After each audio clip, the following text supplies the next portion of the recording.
It's Leigh here, and you know what I'm here for. I'm here to help you create a sales revolution. Now, I was out on the road today, talk about on the road, the things you learn and see when you're out on the road with sales reps coaching.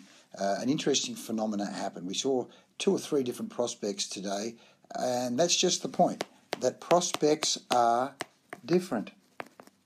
Prospects are different. First of all, they might be different than you in terms of personality, attitude, background, schooling, income level, expectations, belief systems, but their business situations are different as well, which is why it's so important in business to not treat everyone the same. Because I treat them the same. They're all the same. No, they're not all the same. And certainly in their world as prospects, most of them see themselves as VIPs, very important people.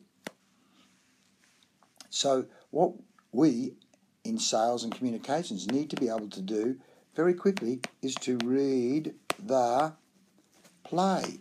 Read the play. Who am I dealing with? What is their personality style? What are they? How do they relate to? In fact, it's P. 1, personality style.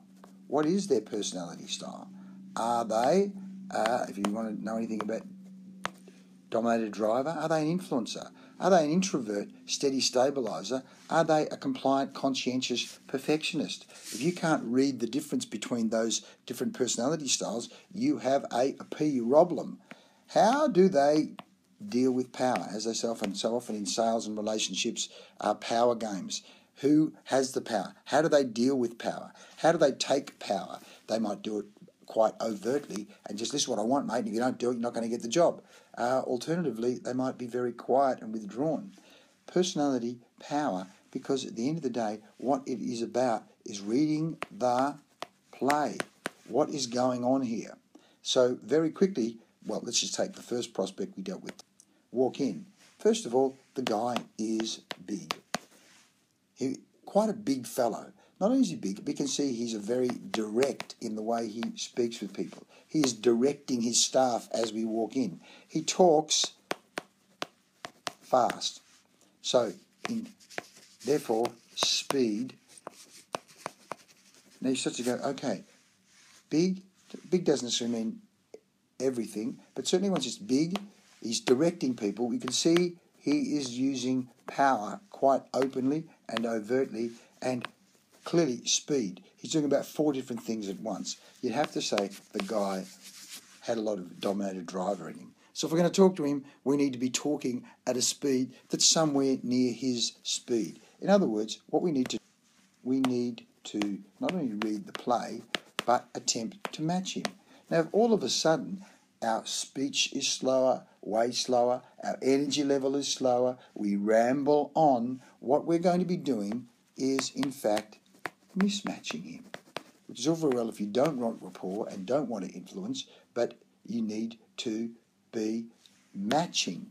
And as I said to my sales representative, in the car later on, he was talking in a way that was far more what I would call D language than he did in the meeting.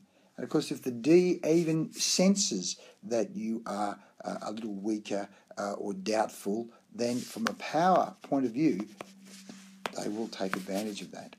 So matching the D's energy, matching their language, matching, and here's this particular guy, I've got this quote, I want to sort it out in the next couple of days, I want it easy, I want to make it easy, I don't want to stuff around.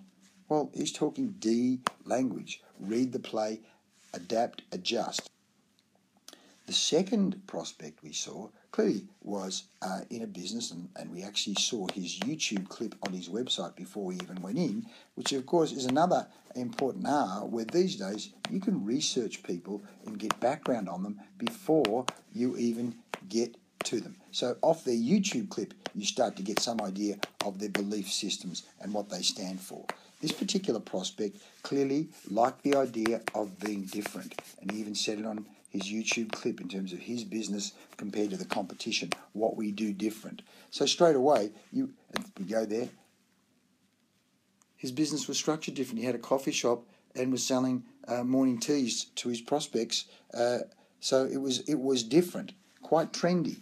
And so to acknowledge him, and of course I love doing that anyway, early on, when you go to a prospect meeting, look for something you want to acknowledge, something that you actually like about their business, something you've heard about them, whether it be on their YouTube clip or their website.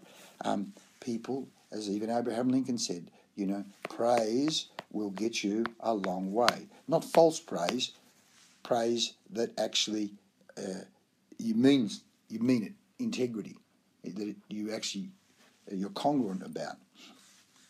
This particular fellow, though, reading the play, was very aloof. And so the more you try and push someone who's aloof, what happens? The more they back off. You need to tune in to their humour and their style. Match them. I could go on about this, but what it said to me today and reminded me of today is it's so important not only to read the play, but literally to become a little chameleon-like. That is, NLP calls it flexibility. Your ability to adjust and respond to the prospect that you're speaking to. In the Harvard Business Review article, that would be like, as he said, a heat-seeking missile. We're able to read the play, adjust like the missile to get back on course, the course being we're here for business, course correction, being able to change, because I want to help create a sales revolution for you, and part of creating that sales revolution is you being very good at reading the play, adapting and adjusting to hone in and tune in on the channel that your prospect operates from, matching and then leading, using their language, and in doing so, you'll become an even more powerful converter and closer. Hope that helps. Want to know more? Go to leighfarnell.com or saleswinners.com.au. That's saleswinners.com.au. Chameleon.